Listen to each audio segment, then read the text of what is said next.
Hello everyone, this is पुरू जरूठिया। ये है ग्लैंड पार्ट 3। ठीक है, इसको अपना कराने का पर्सपेक्टिव है DSSP नेचुरल साइंस TCT। ठीक है, तो इससे रिलेटेड ऑलरेडी 2 वीडियोज़ मैं अपने चैनल पर डाल चुका हूँ। ये तीसरी वीडियो है, तो चलिए स्टार्ट करते हैं। Thyroid gland, it is located in throat. तो ये जो होती है वो गले में स्थित होती है हमारे में। ठीक है, श्वास नली जो ट्रैकिया के दोनों ओर लैरिंग्स के नीचे होती है एच आकार की द्विपालित ग्रंथि है। ठीक है, शेप कैसी इसकी एच। ठीक है, एच आकार की है ये। ठीक है, द्विपालित है। ठीक है, और ये लैरिंग्स के नीचे होती है। ठीक है, ट्रैकिया के दोनों ओर। ठीक है, तो ये ट्रैकिया के दोनों ओर लैरिंग्स के जस्ट नीचे एच शेप की और द्विपालित ग्रंथि है। ठीक है, इस ग्रंथि की अगर वजन की बात की जाए तो करीबन इसका 25 से 30 ग्राम होता है। ठीक है, iodine is essential for thyroid gland. ठीक है, तो थायराइड ग्रंथि जो होती है उसके लिए आयोडीन बहुत आवश्यक है, अति आवश्यक। ठीक है, नमक में आयोडीन इसीलिए मिलाया जाता है इस थायराइड ग्लैंड की वजह से। ठीक है, आयोडीन युक्त नमक। ठीक है, थायराइड ग्लैंड प्रोड्यूस 2 हार्मोन्स।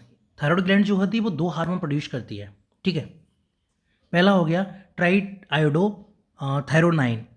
ठीक है, T3 के नाम से T3 TSH वगैरह करवा देना, मतलब मोस्टली जांचें वगैरह होती है तो इसी की। ठीक है, triiodothyronine. It contain 3 atoms of iodine. ये क्या करती है, आयोडीन के 3 आइटम रखती है। ठीक है, T3 क्या करती है, आयोडीन के 3 एटम्स रखती है। T3 is biologically active. ठीक है, T3 जो होती है वो बायोलॉजिकली एक्टिव होती है and control the activity of all the cells.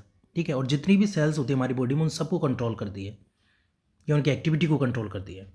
ठीक है, T3 is derived from T4। T3 जो होती है वो T4 से आती है। ठीक है, it regulate the speed with which your body cells work.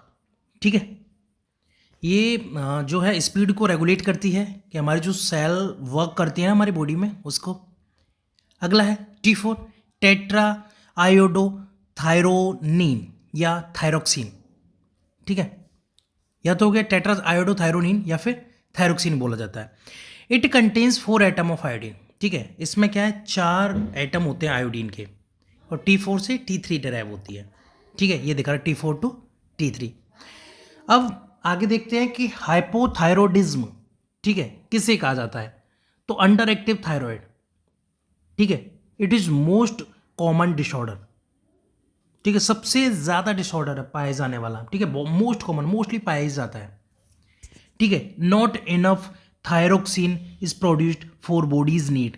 मतलब प्रॉपर मात्रा में थायरोक्सिन प्रोड्यूस नहीं होता है जितनी बॉडी को जरूरत होती है, तो इसे हाइपोथायरॉयडिज्म कहा जाता है। सिम्टम्स की बात की जाए तो टायर्डनेस, ठीक है, feeling cold, weight gain, depression. ठीक है, तो 4 मोस्टली इसके सिम्टम्स हो गए। टायर्डनेस हो गया, ठीक है, थकान, फीलिंग कोल्ड, ठीक है, ठंडी का लगना, वेट गेन, वजन का बढ़ना, और depression. Hyperthyroidism, over active thyroid, मतलब ज़्यादा एक्टिव हो गया थायराइड। इसमें क्या है, अंडर एक्टिव है, कम एक्टिव है। इसमें ओवर एक्टिव, ज़्यादा एक्टिव हो गया। ठीक है, too much thyroxine is produced for the bodies need. मतलब बॉडी को जितनी जरूरत होती है उससे ज़्यादा जो है वो थायरोक्सिन प्रोड्यूस होती है। अब थायरोक्सिन के ज़्यादा प्रोड्यूस होने से क्या हो गया, हाइपरथायरॉयडिज्म हो गया। इसमें क्या होता है, वेट लॉस होता है पहली बात तो। ठीक है, मतलब वजन का घटना। हीट इंटॉलरेंस होगा। ठीक है, वो वेट लॉस हो गया, हीट इंटॉलरेंस हो गया, एंजाइटी हो गई। ठीक है, ये इसके मेन लक्षण हो गए हाइपरथायरॉयडिज्म में। Thyroid takes iodine from out diet, our diet, sorry, our diet के सेंस नमक के थ्रू वगैरह। ठीक है, थायराइड जो है वो आयोडीन लेती है, कहाँ से लेगी, बाहर से, हमारे भोजन से लेगी। ठीक है, combine with amino acid thyroxine. ठीक है, कंबाइन किससे होगी, अमीनो एसिड से, थायरोसिन। ठीक है, convert it into T3 and T4। ठीक है, थायराइड ग्लैंड क्या करेगी, आयोडीन लेगी बाहर से, अमीनो एसिड कम, मतलब इसके कंबाइन से क्या होगा, आयोडीन के कंबाइन से क्या होगा, अमीनो एसिड बनेगा थायरोक्सिन। ठीक है, converted thyroxine, convert into it into कितना होगा, T3 एंड T4 में हो जाएगा। T4 is produced directly from thyroid gland.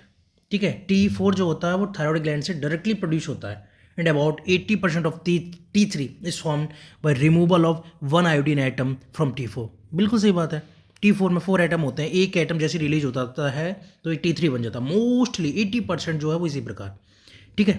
A process called डिआयोडीनेशन, ठीक है। ये प्रोसेस क्या कहलाती है? डिआयोडीनेशन। डिआयोडीनेशन मतलब T4 से T3 रह गया, 4 आयोडीन से 3 आयोडीन रह गया, एक आयोडीन कम हो गया, तो deiodination. This occurs in liver and kidney, ठीक है। ये जो प्रोसेस होती है वो कहाँ पर होती है? लीवर और किडनी में होती है, ठीक है। एक बार फिर से देख लेते हैं। T4 जो होता है वो डायरेक्टली प्रोड्यूस होता है किससे? थायराइड ग्लैंड से, ठीक है। एंड अबाउट 80% ऑफ T3, मतलब लगभग 80% T3 जो है वो formed by removal of 1 iodine, मतलब T4 में 4 आयोडीन पाए जा रहे हैं, उसमें से एक आयोडीन रिमूव हो जाएगा तो T3 बनेगा। 80% ऐसे ही होता है मोस्टली, ठीक है। Process called deiodination, this occurs in liver and kidney, okay.